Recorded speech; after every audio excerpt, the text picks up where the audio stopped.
first, after his two eldest sons fell in with the wrong crowd at school, Chris Eubank made the controversial decision to take them away from the trouble by having them adopted over 1,700 miles away in America. They were just 13 and 15 at the time. Well, 6 years on, and the boxing champ says that it's the best thing that he could have done, and it's brought them closer. And Chris, along with Chris Jr, join us now. Welcome, both of you. Nice to see you. Welcome. So, how many do you think, how many of the initial problems you had at school were down to your surname and the fact that he was your dad?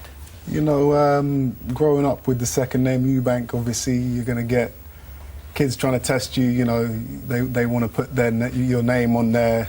Again, you got, you know, certain problems that arise from that, and you know, maybe I dealt with them in the wrong way every now and again, and that was actually a big part of me going to the States, to get away from all of that. You know, to less pressure, stuff like that. What about the fact that your parents had divorced and were separated? Was there an issue there that because you were away for quite a lot of the time, weren't you? You weren't around.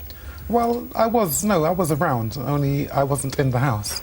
Point of fact is, the divorce, I mean, Karen is a wonderful woman and I wish I had her back, as always, but she's gone, she's remarried, wonderful guy. Christian is a wonderful guy, that is. I'm not too bad myself, but, you know, he's a wonderful guy. The fact that I wasn't in the house anymore, I didn't really want them being controlled in terms of taking advice and steering from their mother, because... Well, were you an active father figure, would you say? Absolutely, and I always have been. And the adoption, this term is wrong, it's misleading, it's inaccurate. You know, they were not adopted. In the United States, you have to have a guardian to look after children who are underage. We'll come to that in a second. Yes. I just want to get a little bit of the sort of background between what it was like at home, because you had a tough upbringing as well, didn't you? And there were aspects of what happened here that mirrored what happened in your life. Yes, but you know, they were not going to have the problems that I had, and my job as a father was to make sure, or help steer that into the right direction so that it didn't. And, you know, them going to the States and Christopher having the ability to box in, you know, a real furnace, the hardest place in the world in which to learn, or the toughest place in which to learn, it was my duty as a father to send him there, yes. So this came about going to America. It was in January 2006, and you were in Paris, and you were staying in a hotel, and you met this lady, and this was, what was this lady's name? This Irene Hutton, yeah. And a friendship sprang from this moment of meeting, and it was in July, later on that year, that you took the boys on holiday. She lived in Las Vegas, so you took her out there. Now, during that time when you were there, were you aware that possibly you might be going to live with her and be adopted by her? What was the situation there? Well, you know, unfortunately, it turns out that Irene wasn't well. Because the stories which were sold, which she was an accomplice to, were not true, and it painted a very ugly picture. And what's more is that, you know, in this country, you know, the people know me. You know, am I capable of actually, you know, giving my children away? No, of course not. This was to actually give my children opportunity to one, get away from the streets in Brighton. And two, to learn in the best place possible. You know, from since which he has been trained by Mike McCallum, who lives obviously in Vegas.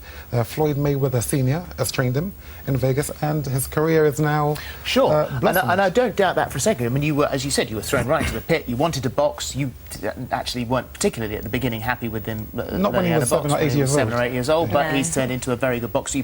You've actually had 4 matches and haven't lost any. You know, so you're 4-0. So you are a good boxer. Not doubting that at all. I think the story that, you know, that fascinates everybody is that decision to say, and it's worked out for the best. You say it's brought you closer together. You have had fantastic training in the States. Definitely. But it's that meeting someone in Paris, going over to Vegas, essentially handing over your kids. No, I didn't do that.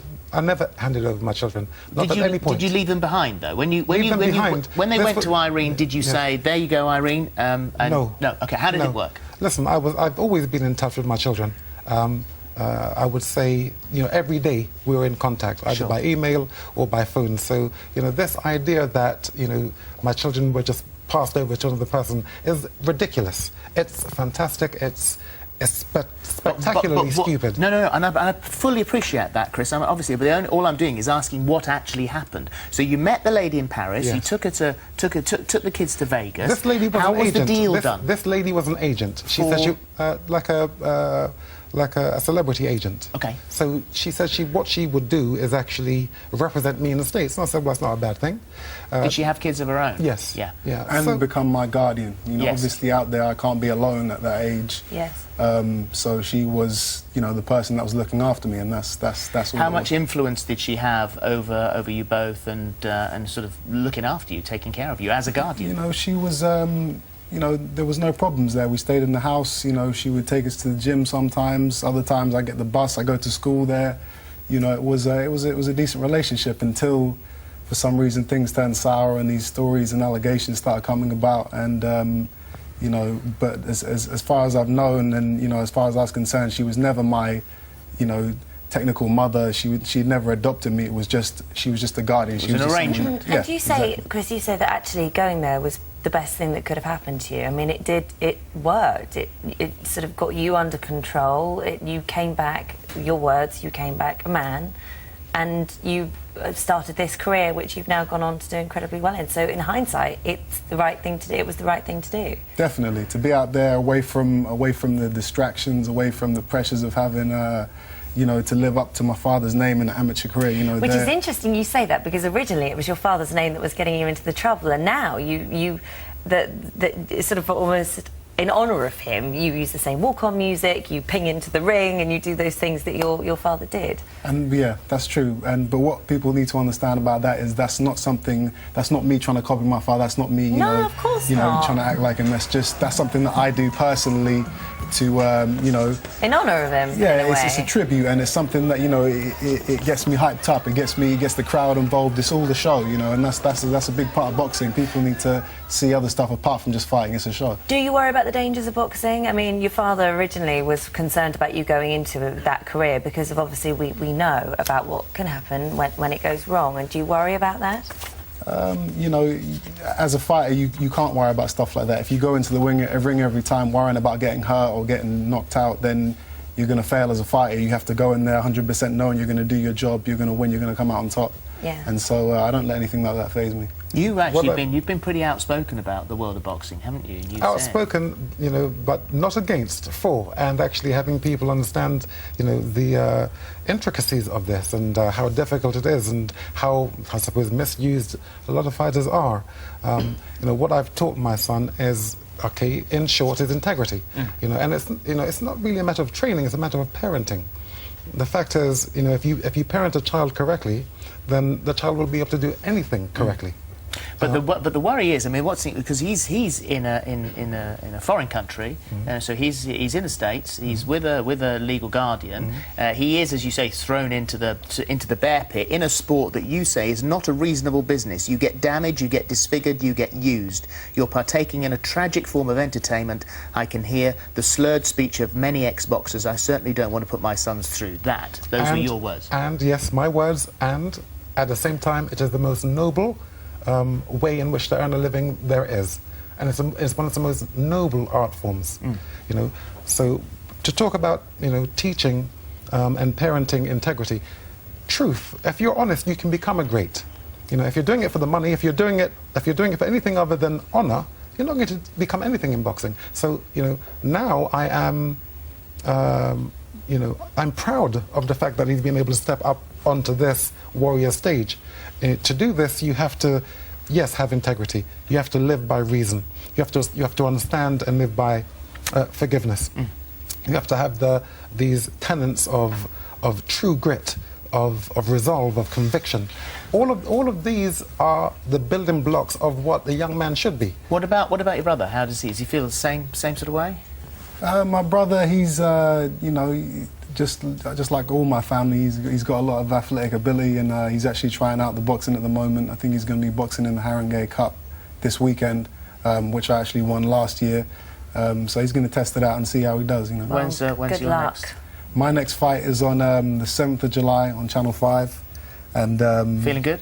Yeah, I'm ready. I've had a tough training camp. and everything's going really well. And one thing I do before each fight now, it's a little tradition. I let the fans pick my colour shorts. So on Twitter, Facebook, I give them a choice of the colours and let them pick, and then I'll go out into the ring and fight in the colour shorts that they pick. So lucky shorts. Yeah, so far they've all been Always been good. Lucky shorts. Well, 4-0 is not bad at all. No, exactly. It's fascinating to talk to you guys. Thank you. Yes, it is. Thank you very much for coming in. Good luck. Can I say one thing? There's something going on in Skegness saying that Brighton isn't the place in which to actually visit, and that's wrong. Brighton's my hometown. I was born and bred. Don't you ever say anything about Brighton. Exactly. Number one. We love Brighton. Number one. That's right. Thank you. Thank you. Right. Still to come as Prince.